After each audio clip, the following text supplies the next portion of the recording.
So this equation is monster plus explosion equals awesome. And you may not be able to tell.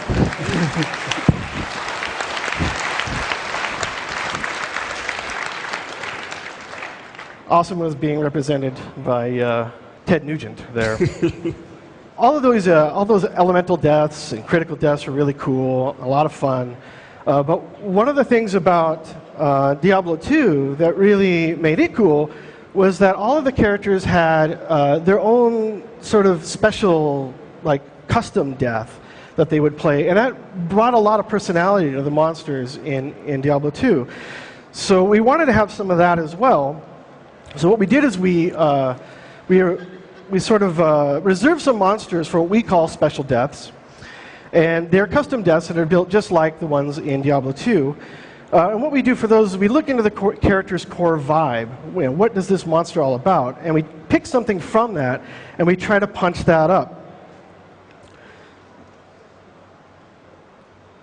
So special deaths are a really good example of our second overriding goal, which was reinforcing monster personality and bringing that to the forefront. But the other way that we emphasize the monster's character and personality is we have to look at the monster across the whole.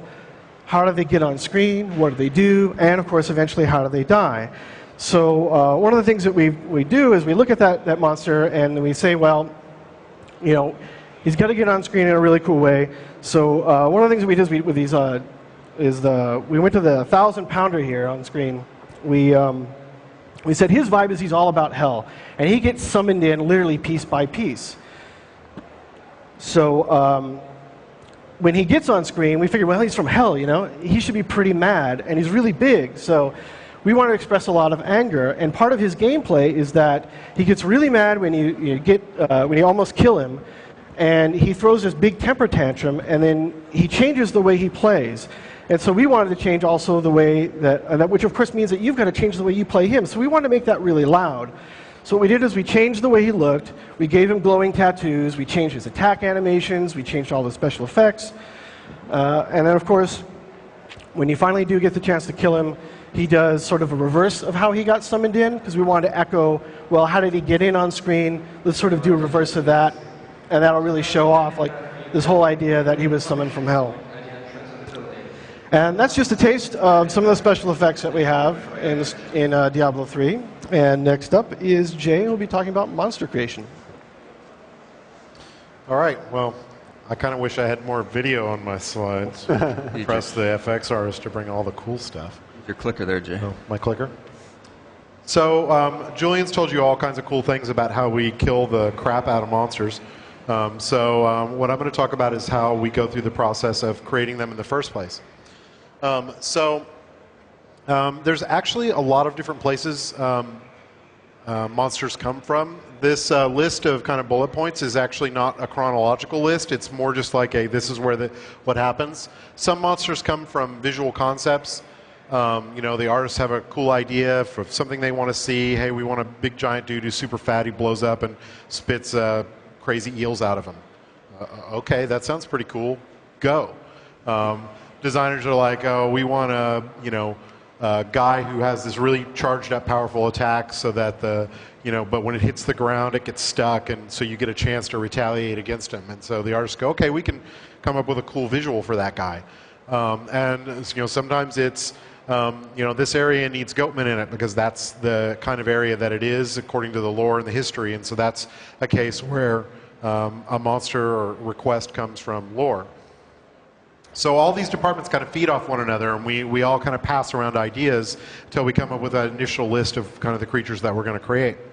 So after we do that, we have what we call it a what do they do, how do they die meeting.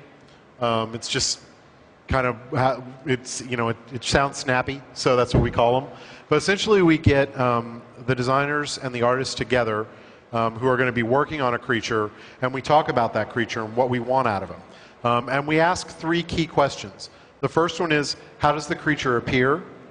The second one is, what do they do? And the last one is, how do they die? Now, when we started, we used to kind of say, oh, well, we used to spend a lot of time on what they do, but as we've spent more time developing, we've learned that how they appear and how they die are, if not just as important, sometimes even more important. A lot of creatures show up and die, and that's all they do, and they do it a lot. They show up, and then a couple seconds later, they get crushed. So that has to be really cool. It has to be really visceral, and that's one of the reasons why we came up with this really elaborate kill system, is so that every time you kill a monster, it's really cool, and a lot of times it's really different and changes and is really dynamic. And then how they appear has to be really important. The ghouls can't just walk off screen, walk on, on screen from the side. They've got to climb up walls, and the 1,000-pounder has to be summoned and come together. The triune vessel, which is that big. Okay, that big demonic, guy, the cultist who transforms into the demon. Those guys are. The way they appear is really cool, and they actually incited some gameplay. So those things are really important, and that's what these meetings are all about. What we usually come out of these is with a perfect picture of what we want the creature to be, going from art to design and back and forth. And so it's a great way for us to kind of come on the same page with a monster. I'm going to pass it over to Brian.